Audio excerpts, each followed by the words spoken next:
期日我哋食沙爹牛肉、河粉、米通粉、瀨粉或者就咁通粉，咁咧就有呢個沙爹醬啦要整，同埋同場加映嘅係炸雲吞，試下啦，嚟啦，整咗個牛肉先，因為我覺得牛肉邊咧就佢夠腍啊，咁就好掌啦。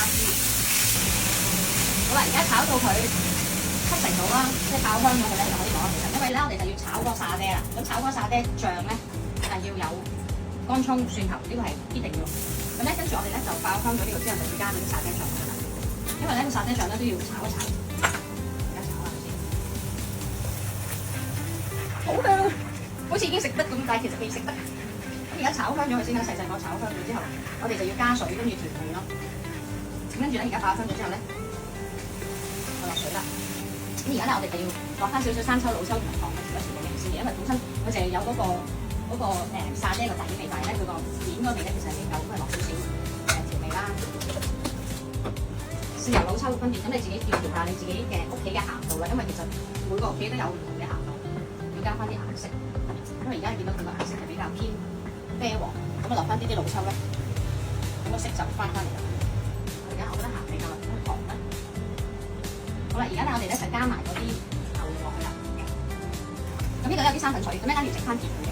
咁而家其實你落咗嚟之後咧，其實差唔多要落呢個等佢一齊結住咗佢煮啦，因為呢個係一個醬，唔係一個汁咁簡單，所以你一定要落夠嘅生粉水咧，佢先至會有個口度。咁喺呢度就可以生細火攞嚿牛肉去試下味先咯。所有嘢都覺得啱啱好。好啦，我覺得味水係都 OK 啦。咁最後咧就落呢個花生醬，呢個係最緊要嘅步驟嚟㗎啦。咁因為而家新派係好興食花生醬，掂晒。咁我呢個搞掂啦。沙爹牛公仔麵就有個湯㗎嘛，咁個湯咧就用咗啲紅芝蓮嘅雞湯粉啦，同埋呢啲牛肉粒。咁時茶餐廳嗰啲咧就係有啲雞湯嘅 base，跟住之後咧其實加少少咧忌廉雞湯嗰個底啊。咁我就有少少嗰啲忌廉雞湯啦。咁有啲人用罐頭啦，有啲係有現成咁加少少落去，咁就會做到嗰個茶餐廳嗰個湯底啊。個咧就係嗰個大概嘅顏色，咁同我哋沙爹牛公仔麵嘅顏色係好似嘅。即係多謝咧，即係網上嘅朋友都教我唔少嘢啊，係嗰個味，絕對係嗰個味。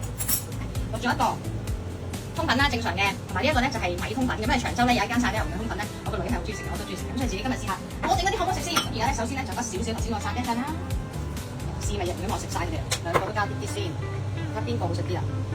頭先呢一個茶餐廳嘅煲湯，哇，係咪好似？醬真度都好似。加蒜菠蘿，因為咧可以點一點呢個汁食。廚房就係呢個。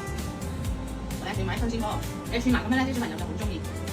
睇下先，呢個係米通合勁煮咯，不過你自己用啲牛汁，個質素就好好多。我試下通粉先，通粉應該仲似啊。好好味啊！同場加映咧就係呢個炸嘅感到雲吞啦。咁我咧就比較懶咧，就買一啲蝦膠同埋鯪魚膠翻嚟啦，跟住就包咗雲吞 shake， 咁就有小雲吞同埋大雲吞，睇下邊個好食啊！試味時間，試咗條雲吞先，哇，嗦嗦聲，好好味喎，好快熱啦，好味。